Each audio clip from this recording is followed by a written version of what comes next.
un protocole d'accord qui datait déjà d'il y a un an avec la MPCC. Eh bien, le président de la République s'y est rendu.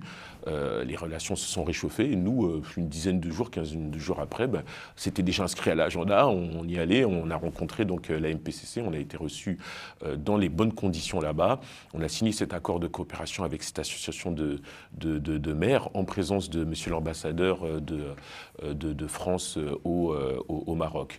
Et donc, il nous paraissait logique, au moment, nous, de réaliser notre salon des élus francophones, d'inviter en retour la MPCC, mais aussi l'UAEL et notamment le maire d'Ukraine. Mais il y aura aussi le CVUC, donc Communes et Villes Unies du Cameroun, qui sera représenté à notre salon en la personne d'Augustin Tomba, donc président de cette association de maires camerounais.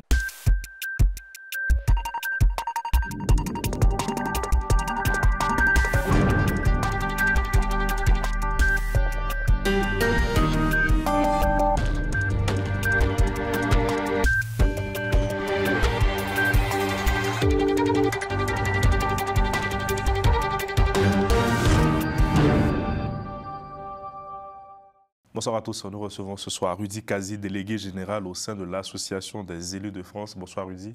Bonsoir Carlet. Heureux de te retrouver. On va essayer de mieux faire connaissance parce que certains connaissent un peu l'Association des maires de France, mais ne savent pas sûrement c'est quoi l'Association des élus de France. Quelle est la raison d'être de cette association? Eh bien, déjà, merci pour l'invitation, cher Carlyle. On peut saluer toute la direction, dont André Agide, de cette belle chaîne qui est Global Africa Télé-Sud. L'Association des élus de France, donc, c'est une belle association d'élus qui a pour objectif de rejoindre ce contingent d'associations d'élus. Vous parliez de l'AMF et d'autres, on peut citer Villes et Agglomérations de France. Nous, en fait, dans un rôle qui a plus pour objectif, en fait, d'agir sur la question de la cohésion sociale.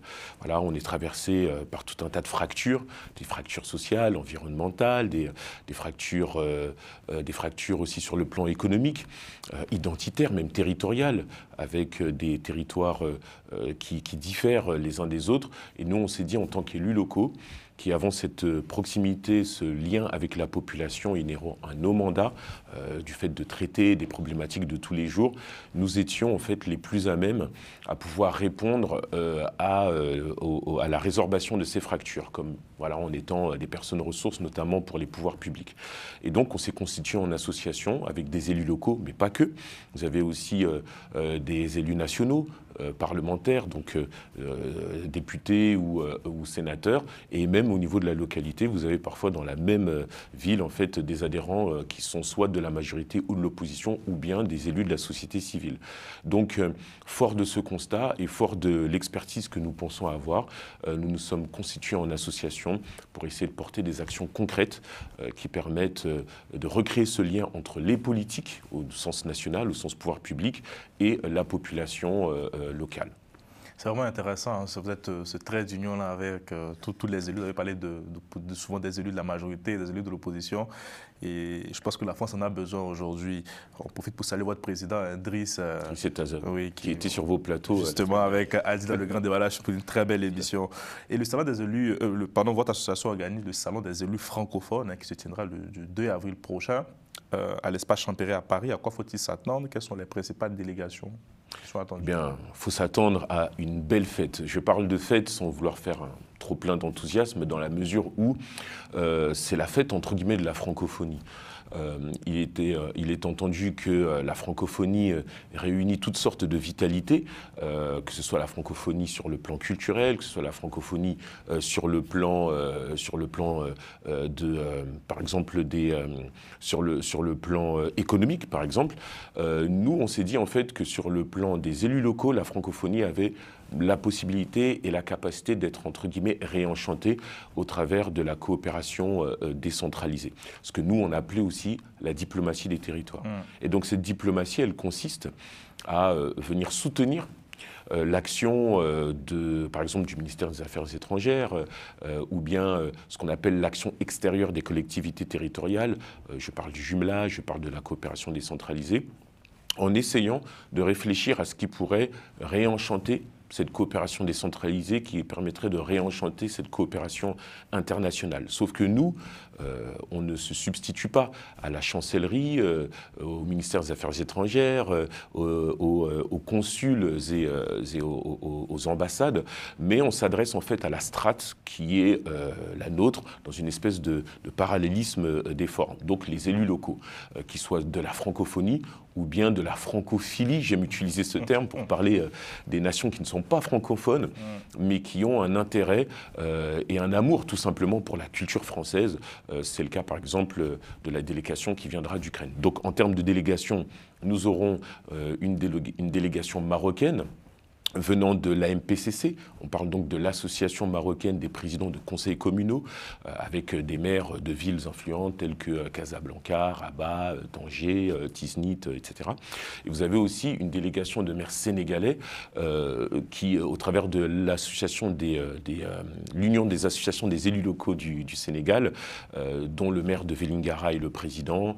Vous avez aussi Golfe Sud de la banlieue de Dakar, qui sera représenté parmi d'autres maires et mairies influentes du Sénégal. Et évidemment, le maire de Poliana d'Ukraine qui viendra, donc le 2 avril, pour être une sorte de grand témoin et nous faire savoir ce que c'est que d'être maire dans un pays en guerre et face à la déstabilisation militaire, et comment est-ce qu'il réussit à exercer son mandat dans ces conditions qui sont difficiles. Donc c'est un super programme qui commencera par voilà, un temps de networking, un accueil et un déjeuner pour nos délégations, et aussi une première table ronde sur la promesse républicaine, comment est-ce qu'on réussit à la rendre effective partout et pour tous. Et évidemment, donc, la diplomatie des territoires, comment réenchanter la coopération décentralisée avec nos maires internationaux. Et d'ailleurs, la table ronde sera modérée par un ami que vous connaissez bien. Il s'agit d'Ulysse Gosset, donc l'éditorialiste international. Qu'on salue, effectivement. C'était important pour vous de faire venir d'abord le maire ukrainien dans le contexte que nous connaissons. Bien sûr, c'est important. La France est partenaire de l'Ukraine dans le cadre des difficultés que connaît ce pays. Et voilà, difficulté, c'est un euphémisme quand on connaît les ravages que font cette guerre. Et nous, en fait, on avait signé un accord de partenariat avec la ville de Poliana en 2021. Nous nous étions rendus dans cette ville avec un car rempli de plus de 6 tonnes de denrées alimentaires et de matériel d'hygiène pour les sinistrés de la ville de Poliana, parce que c'est une ville qui est à l'extrême ouest d'Ukraine et qui reçoit beaucoup de sinistrés de la guerre russo-ukrainienne. Et donc on avait apporté ces denrées alimentaires. On avait aussi organisé un concert caritatif avec l'association Les Batteurs pour la Paix. Et donc avant de les faire venir cette année, il y a déjà un précédent. Pour tout vous dire, on s'est rendu en Ukraine un an avant le président de la République. On en est un peu fiers. C'est l'efficacité de votre diplomatie. Voilà, tout à fait. Et donc voilà, c'est une véritable opération qui est vraiment belle. Et il nous tenait à cœur de donner en fait la parole à ce maire pour entendre une voix qu'on n'entend pas souvent dans les médias et dans les représentations des événements en France. Donc ça va vraiment, je pense, être une expérience assez intéressante. Et le Maroc, c'était aussi un choix inévitable parce que votre association s'était rendue au Maroc dans la foulée du déplacement du président de la République. Oui, alors... En réalité, encore une fois, nous étions au Maroc avant le président de la République, mais non, parce que les relations étaient établies avec la MPCC depuis, alors à date aujourd'hui, ça doit faire presque 1 an et demi, 2 ans.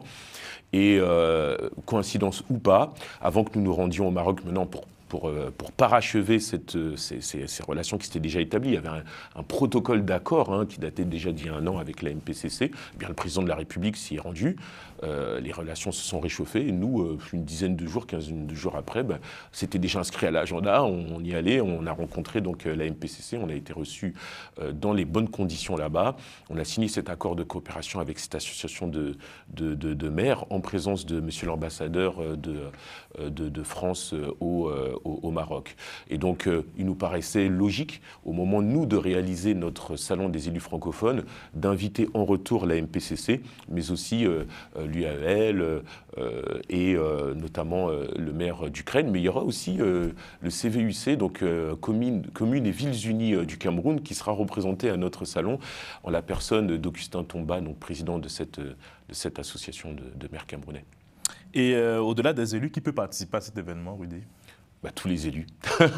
En fait, Ah, au-delà des élus. Alors, au-delà des membres, aux particuliers, etc. Alors, non, alors déjà, nous, on le fait en partenariat avec le salon Innopolis Expo. Okay. Et donc, c'est un salon qui s'adresse spécifiquement aux acteurs locaux, donc à savoir les maires, des collectivités territoriales, institutionnelles, etc. Des institutions aussi de type pouvoir public, mais aussi des entreprises du privé qui travaillent dans cet écosystème. Donc, en réalité, ça ne va pas particulièrement intéresser le particulier. Voilà, ça va intéresser plutôt des personnes qui sont dans qui correspondent à cet écosystème. Et nous, l'événement est donc payant puisque c'est l'événement d'Innopolis Expo, mais il est gratuit pour les membres de notre association, mais aussi les élus locaux qui ne sont pas membres de notre association, mais qui voient un intérêt à être là parce qu'ils se sentent sensibles des questions que nous allons évoquer. En tout cas, pour ceux qui sont intéressés à cette question et qui n'auront pas l'occasion de s'y rendre, ils pourront regarder la prochaine émission que nous ferons, l'édition spéciale avec, exactement. Avec tous ces élus-là pour revenir sur ce salon. Puisqu'on peut signaler que Global Africa est partenaire. Justement. Et pour conclure, Rudy, comment vous abordez personnellement cet événement ? Avec un grand enthousiasme, vraiment un grand enthousiasme. On est très content de recevoir ces délégations qui viennent quand même à une trentaine. Hein. Donc c'est une organisation qui nous met à pied d'œuvre, qui nous lève tôt le matin et qui nous couche tard le soir, parce qu'on a véritablement à cœur de les recevoir comme il se doit. Voilà, c'est quand même la France. Nous sommes des élus français. Nous sommes français, élus de la République, et nous avons cette fierté d'accueillir nos partenaires étrangers dans le cadre de la francophonie. Et donc on met véritablement tout en œuvre pour les recevoir dans des bonnes conditions et qu'au travers de cet événement puisse rejaillir l'intérêt que nous portons pour l'amitié de la France pour ces pays et aussi l'amitié de ces pays pour la France. Donc c'est vraiment l'ode à la francophonie et à la capacité à travailler ensemble sur des nouveaux axes de coopération qui tiennent compte des élus locaux en matière de développement politique, social, économique à l'échelle des territoires, parce que ce qui nous concerne en France, comme par exemple le fait de faire rayonner la ruralité, c'est des sujets transverses qui concernent aussi nos acteurs et élus locaux internationaux. Merci beaucoup Rudy. Donc rendez-vous est pris pour le 2 avril prochain à l'espace Champéret de Paris. Tout à fait. Merci à Mustapha la réalisation. Portez-vous bien et bonne suite de programme sur Global Africa Télé Sud.